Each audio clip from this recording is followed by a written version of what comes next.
should you take, if you're giving probiotics alongside antibiotics, should you give the probiotic after the course of antibiotics, or should you give the probiotic at the same time as the course of antibiotics? So what we did in this trial, we had 150 patients approximately in this trial, and we divided them into 3 groups.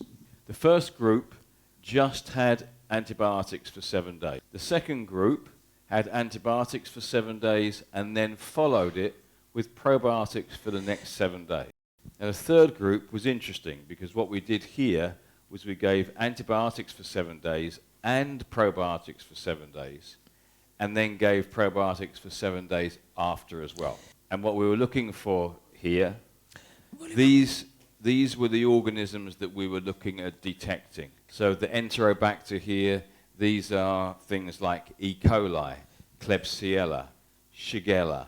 These are the organisms, Enterococci, Enterococcus faecium, Enterococcus fecalis, and Staphylococci. It's really interesting. So, in this group here, which was the antibiotics only, in the first 7 days, so after the first 7 days of taking the antibiotic, what we found was that those undesirable groups of bacteria, the Enterobacteria, Staphylococci, and Enterococci, they had significantly increased in the microbiota in that 7-day period.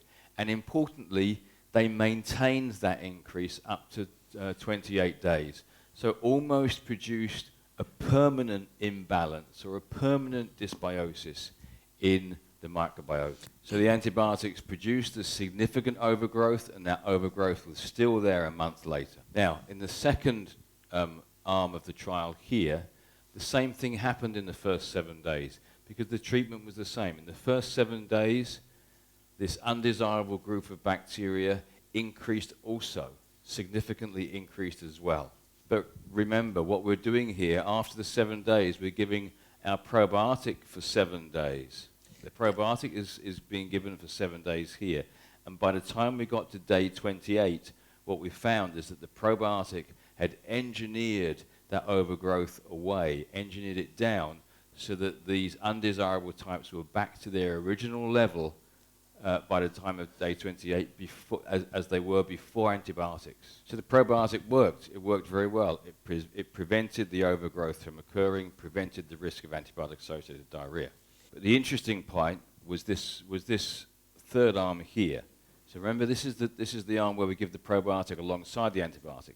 So we gave the antibiotic for 7 days with the probiotic for 7 days. And look what we saw. We saw that by giving the probiotic for 7 days alongside the antibiotic, we prevented this overgrowth from occurring in the first place. And by the time we got to day 28, it was still at normal levels. So both of these interventions, the second one here and the third one, they produced the same result, no overgrowth. But the second one here produced, if you like, a rectification of an overgrowth that had occurred. And in my opinion, and everybody else's opinion now, it's much better to prevent the overgrowth occurring in the first place than try and rectify it once it's already occurred. So this was a great trial, and it was a trial that changed people's view on when you should take probiotics alongside antibiotics. And the product that was used in this trial, all the way back in 2004, was this product. And this is the product that we're going to, when I talk further about, with our Clostridium difficile trial, this was the product that we use as well.